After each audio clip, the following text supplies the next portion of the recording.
सारनाथ से सिद्धार्थ नगर के रास्ते नेपाल देश के लुम्बिनी तक की पद यात्रा के लिए बौद्ध भिक्षुओं का एक जत्था देर शाम बासी कस्बे में पहुंचा, जहां पर नगरपालिका अध्यक्ष बासी के प्रतिनिधि मोहम्मद इदरीस पटवारी व सर्व समाज के लोगों ने बौद्ध भिक्षुओं पर पुष्प वर्षा कर उनका स्वागत किया।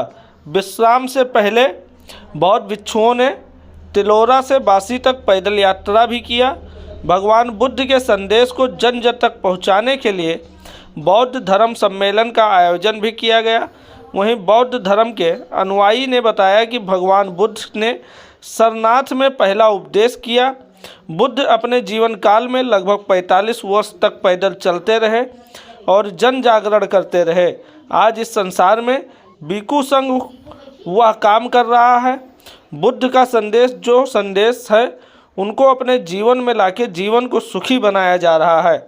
आज की युवा पीढ़ी नशे के लत की ओर बढ़ रही है, जिससे समाज व राष्ट्र को मुश्किलों का सामना करना पड़ रहा है। बुद्ध का संदेश उन युवा नौजवानों तक पहुंचाना बहुत ज़रूरी है।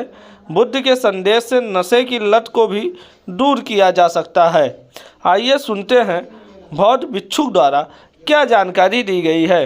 देखिए, भगवान बुद्ध ने सारनाथ में पहला उपदेश किया और पहले उपदेश में भगवान ने कहा, भिक्षुओं को आदेश किया, कहा कि भिक्षुओं चरत भिक्षवे चारिकं भोजन हिताय भोजन सुखाय, अर्थात भिक्षुओं चारिका करो बहुतों के हित और बहुतों के सुख के लिए। भगवान बुद्ध और उनका भिक्षु संघ, भगवान बुद्ध अपने जीवन काल में लगभग 45 वर्षों तक पैदल ही चलते रहे और जन जागरण करते रहे। उनका भिक्षु संघ वही काम किया। आज भी संसार में उनका भिक्षु संघ वही काम कर रहा है। तो बुद्ध का जो संदेश है, पंचशील का सिद्धांत, आर्य अष्टांगिक मार्ग का सिद्धांत, उनके पारमिताओं का सिद्धांत, उनका करुणा मैत्री का सिद्धांत तो बहुत प्रासंगिक है। बुद्ध के इन सिद्धांतों को अपनाकर व्यक्तिगत जीवन को सुखी बनाया जा सकता है, पारिवारिक जीवन को सुखी बनाया जा सकता है और सामाजिक जीवन को सुखी बनाया जा सकता है। जब हमारा व्यक्तिगत जीवन सुखी होगा, पारिवारिक जीवन सुखी होगा, सामाजिक जीवन सुखी होगा तो राष्ट्र हमारा खुशहाल होगा। तो आज राष्ट्र को बुद्ध की शिक्षाओं की नितांत आवश्यकता है और अगर बुद्ध की शिक्षाएं आती हैं तो भारत पुनः विश्व गुरु बनेगा। और हमें याद रखना चाहिए, भारत की केवल एक परंपरा, भारत का केवल एक धर्म जो विश्व धर्म बना है वो बुद्ध का धर्म है। भारत का केवल एक गुरु जो विश्व गुरु बना, जगत गुरु बना, वो बुद्ध है।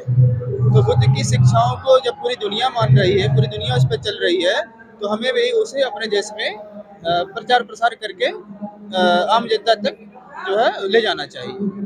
सर, महाराज आज जो नई पीढ़ी है वो नशा की ओर जा रही है, इस पे आप क्या कहेंगे? तो इसीलिए कह रहा हूँ ना मैं, पंचशील के सिद्धांत में जो है, जो पांचवा शील है, सुरा मेरा मज प्रमादा ठाना वीर मणि सिक्का पदक समाधियावी, शराब जो है, जुआ, नशा जो है, इस सब से दूर रहने की शिक्षा दी बुद्ध ने। और आज तो आप सही कह रहे हैं कि बहुत सारे जो हमारे स्टेट है, महाराष्ट्र है, पंजाब है और अपना कलकत्ता है, चेन्नई है, वहाँ का जो यूथ है वो बहुत बुरी स्थिति में है। तो उन तक अगर बुद्ध के संदेश नहीं पहुँचेंगे, बुद्ध का ध्यान मार्ग नहीं पहुँचा उन तक, तो बहुत नुकसान हो जाएगा। और अगर युवा पीढ़ी हमारी नुकसान में चली गई तो हमारा देश बहुत पीछे चला जाएगा। क्या नाम है आपका? मैं भिक्षु चंद्रिमा हूँ, सारनाथ से।